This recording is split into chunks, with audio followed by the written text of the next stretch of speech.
দেখো আমি আজকে লাল শাক ভাজা করব। লাল শাক কেটে বেছে ধুয়ে নেওয়া হয়েছে, এই যে। আর একটুখানি পেঁয়াজ রসুন দিয়ে করবো। পাঁচফোড়ন দিয়েছি, এবারে পেঁয়াজ রসুন দিয়ে দেবো।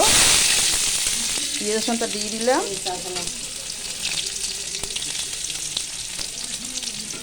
পেঁয়াজ রসুন দিয়ে দেবো, একটু ভাজা ভাজা হলেই অল্প একটু দেবো পেঁয়াজ রসুন। আমি পেঁয়াজ রসুন দিয়ে করি না, আমি তো রকম করে করি, লঙ্কা শুকনো লঙ্কা দিয়ে করি, কিন্তু আজকে শুকনো লঙ্কা দিয়ে করবো না। আজকে আমি একটুখানি রসুন দেবো, সামান্য একটুখানি পেঁয়াজ দিচ্ছি, দিয়ে দিয়ে আজকে আমি করবো। হয়ে গেছে, ভাজা ভাজা হয়ে গেছে। আবার এই লাল শাকটা দিয়ে দেবো। এই দেখো লাল শাকটা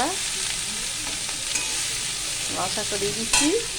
আর দেবো কি, শুকনো লঙ্কা দেবো না, আজকে দেবো কাঁচা লঙ্কা। এই দেখো কাঁচা লঙ্কা, লাল পাকা কাঁচা লঙ্কা দিয়ে দিচ্ছি। এইগুলো লঙ্কাগুলো খুব ঝাল হয়, দিয়ে দিলাম। একটু নাড়াচাড়া দিয়ে দিই। এই দেখো এবার একটু আমি নুন দিয়ে দেবো, অনেকটা কমে গেছে। শাক তো একটু নুন একটুখানি অল্প দিতে হয়, কারণ শাক কমে যায়, কমে গিয়ে সেটা।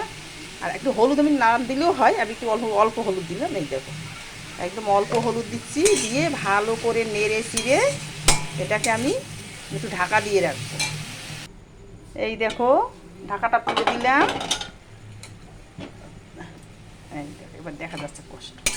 এই দেখো একটু নেড়ে দিচ্ছি, একদম দেখো শাক তো জল বেরিয়ে গেছে, অল্প হয়ে গেছে। লাল শাক, এটা কিন্তু অরিজিনালি লাল শাকই, জানো, ডাঁটা শাক না। কালারটা খুব সুন্দর এসছে, খুব সুন্দর হয়েছে। এই দেখো শাক হয়ে গেছে আমার, এবারে আমি নামিয়ে দেবো। হয়ে গেছে। আমার মতো কে কে এরকম করে শাক ভাজা করে একটু কমেন্ট করে জানাবে তোমরা।